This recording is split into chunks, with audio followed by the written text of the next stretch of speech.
I lived in a haunted apartment for almost 9 years.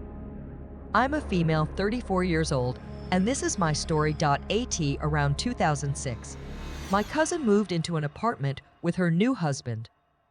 It was only a few blocks away from where I lived with my mom at the time. My cousin went on to have a baby whilst living in the apartment, and the baby had some health problems.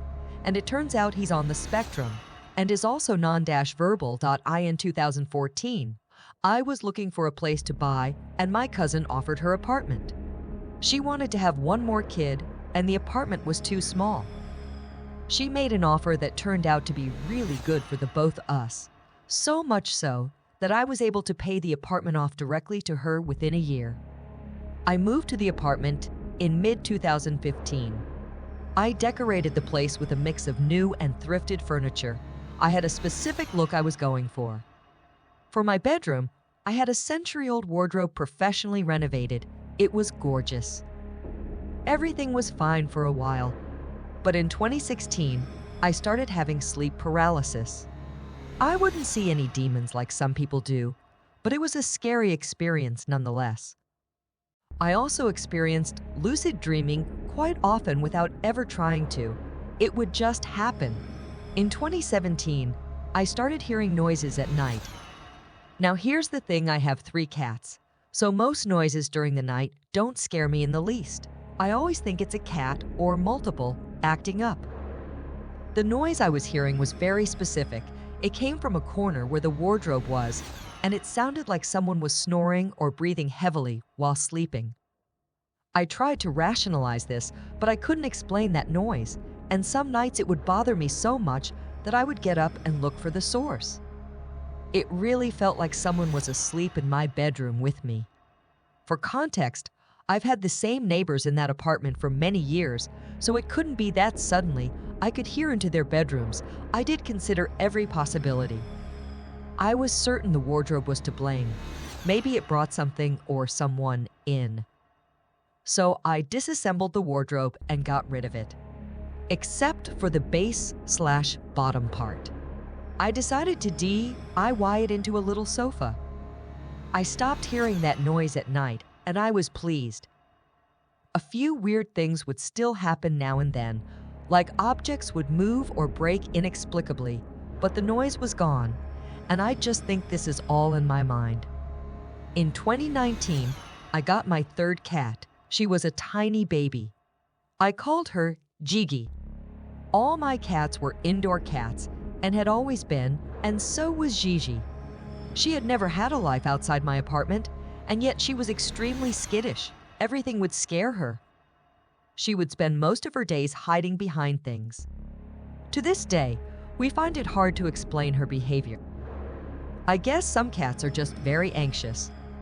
Nothing weird happened in 2020 or 2021, which was good because I was isolated in the apartment by myself most of the time. Even Gigi was a little less nervous, perhaps because no one was coming and going, friends and family members. In 2022, I moved to a different country for work, and my cousin, a different one, stayed at the apartment taking care of my cats. Eventually, her son moved in as the apartment was close to his university, so he was living there by himself for a while. One day, he told his mom that he heard a weird noise at night, like someone was snoring in the bedroom next to him. His girlfriend never heard a thing when she was over, but he was pretty sure he could hear it most nights. Sometime later, he went to the bathroom in the middle of the night and saw a figure standing there, a woman with a creepy smile on her face. He pretended not to see her and walked back to bed. I honestly have no idea how he didn't run for his life. I would have lol.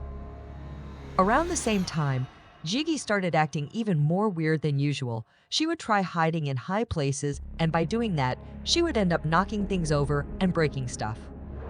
She knocked over mirrors, picture frames, even shelving units, and my cousin's son would often find her in unusual spots in the morning, like on top of the kitchen cabinets, which were pretty high and hard to get to, even for a cat, but she seemed determined to hide from or escape something. In late 2023, I went back to my hometown to empty the apartment. I stayed there by myself, with the cats for several weeks whilst packing up.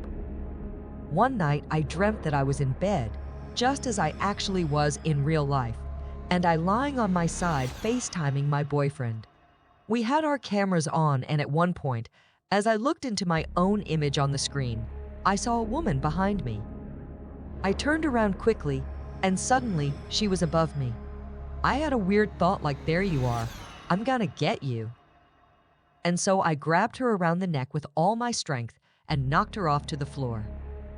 She disappeared and I woke up. It felt real. And I was kind of proud of myself. I hoped she would get the message. I went on with my day feeling pretty good. At night, I was by myself again, but I did feel a little uneasy, so I decided to close the bedroom door and sleep on the couch in the living room.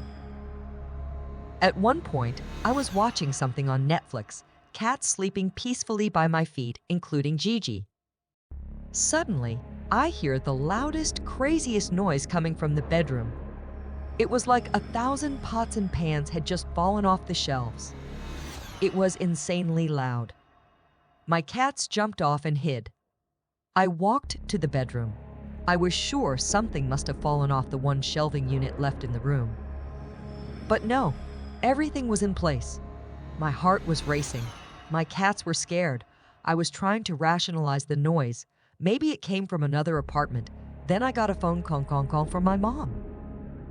She asks if I'm okay. She had a weird feeling I might not be okay. So I tell her what happened just a minute ago, and she tells me to go to her place ASAP. I put my cats in the car, not an easy task. They were very freaked out and left. I did go back during the day a few more times to finish packing, but never slept there again. It's been several months, and I haven't rented it out or sold it yet, mainly because I feel uneasy about going back there to take photos and such. I will soon, though.